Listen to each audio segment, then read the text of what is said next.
Hello， 大家好，今日分享一個秒速運動。先嚟睇右邊嘅示範，首先曲膝90度坐喺地下嗰度，右腳放落地下啦，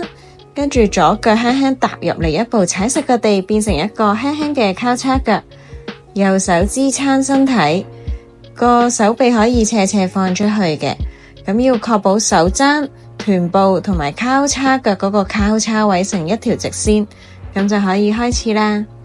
我哋伸直呢冇撐地隻手，然後畫個圓圈，帶動個身體，屁股指向天空嗰度，形成一個好似 downward dog 咁樣嘅動作。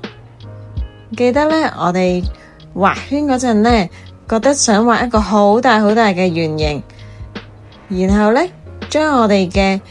手放去對側膝頭嘅外邊，係啦，吸啖氣，打開心口啦。呼氣就好似將個心口縮到好細咁樣，咁隻手就可以摸到多啲對側膝頭。下肢方面，呼氣嘅時候肚臍內收，臀部指向天空。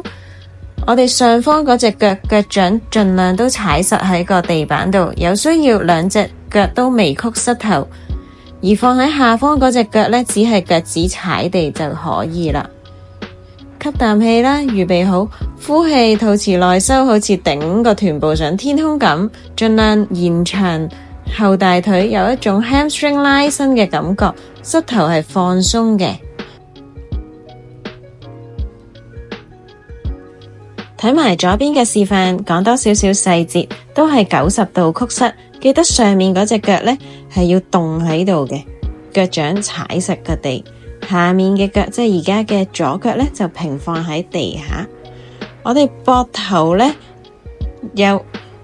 左邊手而家係支撐手，但係我哋嘅膊頭呢，都係放鬆，遠離耳仔，唔會有聳肩嘅情形出現。好，吸啖氣，將我哋嘅肩胛骨轉動，橫開個心口，畫一個好大嘅圓形。呼氣，將個心口縮細，咁你隻手呢就可以指遠啲，指到去對側膝頭嘅外邊。對側膝頭呢一隻腳呢，腳踭唔使踩地，但係腳趾好似着咗好高嘅高踭鞋，腳足弓好有力嘅。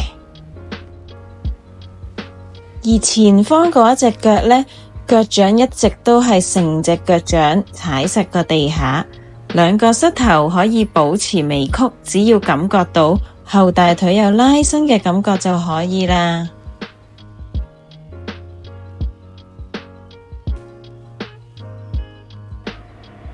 再嚟，呼氣係單手嘅下犬式 downward dog， 吸氣打開隻手，呼氣，肚臍內收，你諗呢收到條腰好細，咁個 hip 呢就可以指多啲向天空嗰度。呢一個動作可以透過練習慢慢揣摩，但係謹記呢一定係膝頭放鬆，唔會感受到有任何壓力嘅。呢個動作唔使做得快，俾身體有時間做一個伸展嘅感覺。左右每邊做5下為止一組。每組之間可以休息20秒，建議可以做3組，